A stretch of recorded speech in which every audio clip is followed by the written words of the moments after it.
네, 여러분 안녕하십니까? 수정쌤입니다. 자, 오늘 제목은 수시를 버리겠다는 재수생들에게 드리는 조언인데요.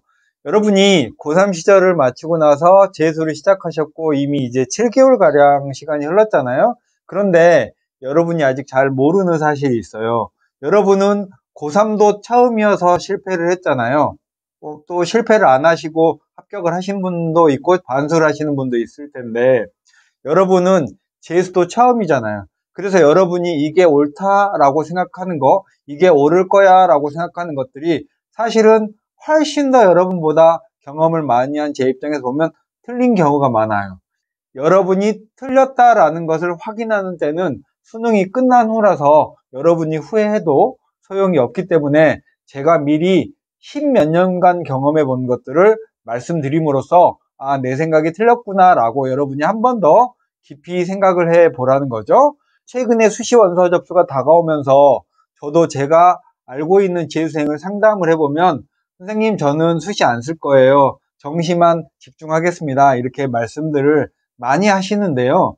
그 마음의 깊은 곳에는 수시 쓸만한 게 없기 때문인 것도 이해는 하는데 분명하게도 여러분이 지금 여러분의 정시 실력, 수능 실력으로 갈 수 있는 대학보다 더 좋은 대학에 수시로 갈 수 있는 방법들이 찾아보면 반드시 있어요. 근데 여러분은 지금 나는 정시에 올인할 거야 라는 건 다른 건 생각하기 귀찮다라는 말도 약간 묻어 있는 것 같고 또 정시를 잘 볼 거라는 자신감? 뭐 이런 것도 있는 것 같은데 현실을 냉정하게 바라보면서 평가를 해야지. 적어도 재수한 여러분은 고3의 수능시험 끝난 다음에 그 시기 동안 마음이 불편했던 거 기억하시잖아요. 그리고 수능도 내 마음만큼 9월 평가원 이후에 올리겠다고 해도 내 마음만큼 막 올라가지 않는다는 사실도 경험해 보셨을 거라고 생각하니까 다시 한번 몇 가지 말씀을 드리도록 하겠습니다.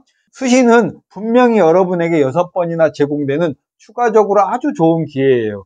여러분이 만약에 교과 점수가 안 좋다라고 하더라도 한 4점대 초반 이 정도 되는 학생들은 만약에 모의고사 성적도 인서울이 힘들다면 수도권의 서울 근교의 대학들의 교과를 찾아보면 3점대 중반 후반에서 4점대 초반까지 있는 대학들이 분명히 있거든요. 그 대학들 무시하지 말고 조금만 여러분이 클릭해보면 찾을 수가 있습니다.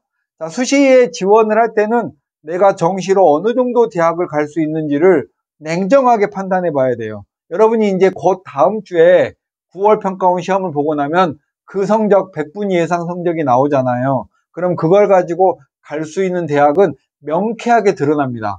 그러면 그 대학보다 한 칸이라도 올렸을 수 있는 수시는 전부 다 여러분이 지원을 해야 돼요. 지금은 지원을 안 하고 그냥 나 버릴래 라고 하지만 나중에는 그게 정말 아깝게 된답니다. 그런 학생들을 저는 정말 많이 봤거든요. 그렇게 해서 현재 자신이 지원 가능한 대학을 모의고사 성적을 바탕으로 냉정하게 평가해야 합니다. 제 카페에 작년에 인서울대학의 입결들을 쭉 100분이나 대학 환산 점수로 다 정리해 놨으니까 그걸 8월 평가원 보고 나면 딱 확인해 보면 내가 어느 대학을 갈 수 있는지 정말 냉정하게 드러나거든요. 그거보다 더 상위의 대학에 수시로 갈 수 있는 방법을 찾아보는 거예요. 그래서 아까 말씀드렸듯이 교과 전형이 예를 들면 3점대 후반이나 4점대 초반인데 모의고사 성적이 좀 안 나오는 인서울이 안 되는 학생들은 수도권 대학으로 눈을 돌리면 지금은 그 대학들이 좀 만만해 보이고 우스워 보이고 별로 가고 싶지 않을 수도 있지만 그런 대학들 중에 여러분의 내신 성적으로 갈 수 있는 대학을 찾아보시고 또 써 놓으시면 나중에 그게 효자가 될 거라고 저는 생각합니다. 그 다음에 작년에 학종을 썼는데 떨어지신 분들은 예를 들면 누군가의 컨설팅이나 조언 없이 그냥 내가 막 쓰고 또 예비 안 받고 떨어진 그런 경우, 나의 스펙이 전혀 학종에 어울리지 않는 그런 경우는 제외하겠지만 그냥 아리까리하고 잘 모르겠으면 전문가의 도움을 받으세요. 컨설팅 받으셔서 여러분이 지원할 수 있는 대학을 찾아서 뭐 예를 들면 작년에 최저를 못 맞춰서 떨어졌다거나 이렇게 하면 올해 최저만 맞추면 합격 가능성은 높고 또 그렇게 해서 합격한 학생들이 되게 많습니다. 또 자소서 같은 경우엔 작년에 써놓은 거 조금만 다듬으시면 되거든요. 크게 작년처럼 막 시간을 소모하지도 않으니까 학종으로 작년에 썼다 떨어진 분들 중에서 아깝다라고 생각하시는 분들은 다시 한번 비슷한 대학 혹은 조금 상위의 대학을 두드려 보시면 좋겠고, 전문가의 도움을 좀 받으시는 게 좋을 것 같습니다. 그 다음에 저의 주 종목인 논술 전형인데요. 작년에 여러분이 고3 때 다른 전형 쓸 게 없어서 육논술을 썼잖아요. 그리고 육논술이란 말을 저는 좀 싫어하는데, 여러분이 다른 전형을 포기하고 육논술을 쓴 게 아니라 논술밖에 쓸 게 없어서 쓴 거잖아요. 그런데 왜 떨어졌냐를 생각해 보면, 제가 미리 좀 이유를 적어놨는데 그냥 상향으로만 썼어요.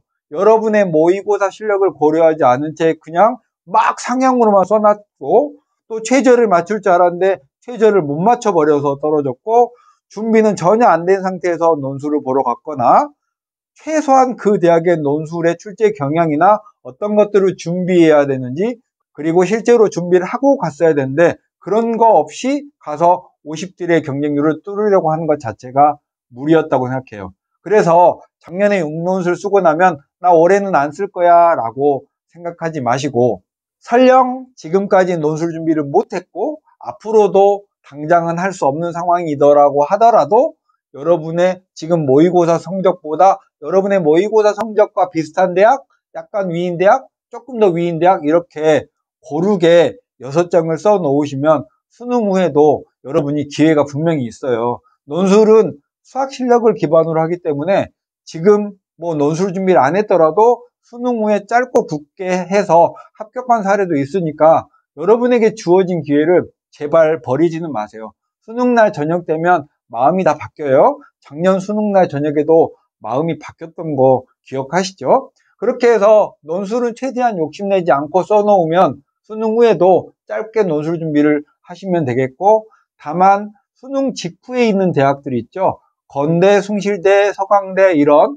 수능 직후에 있는, 또 그 다음날 보는 동국대나 성균관대나 이런 대학에 논술을 쓰실 거면 이번에 논술 지원하고 나서 그 대학의 기출문제 정도는 9월에서 10월 사이에 꼭 한 번 정도 풀어보세요. 한 번 정도 풀어보는 것과 풀어보지 않고 수능 이후에 시험 보러 갈 때는 본인 스스로의 마음이 다릅니다. 논술 전형 꼭 포기하지 마세요. 오늘의 결론을 말씀드리면, 저는 학생들하고 상담하면서 악착같이 수시 상담을 해요. 너무 치열하게 냉정하게 말을 하다 보면 학생들이 좀 삐질 수도 있고 한데, 결국은요, 나중에 수능 끝나고 나면 그렇게 좀 디테일하게 살펴서 써놓은 수시가 여러분에게 효자가 될 수 있습니다. 그래서 수시의 6번 기회를 절대 포기하면 안 된다라는 말씀과 함께, 또 너무 우주 상향을 해가지고 그냥 로또처럼 그냥 가볍게 쓰고 던져버리는, 그렇게도 쓰면 안 된다는 말씀 두 가지 꼭 드리고 싶습니다.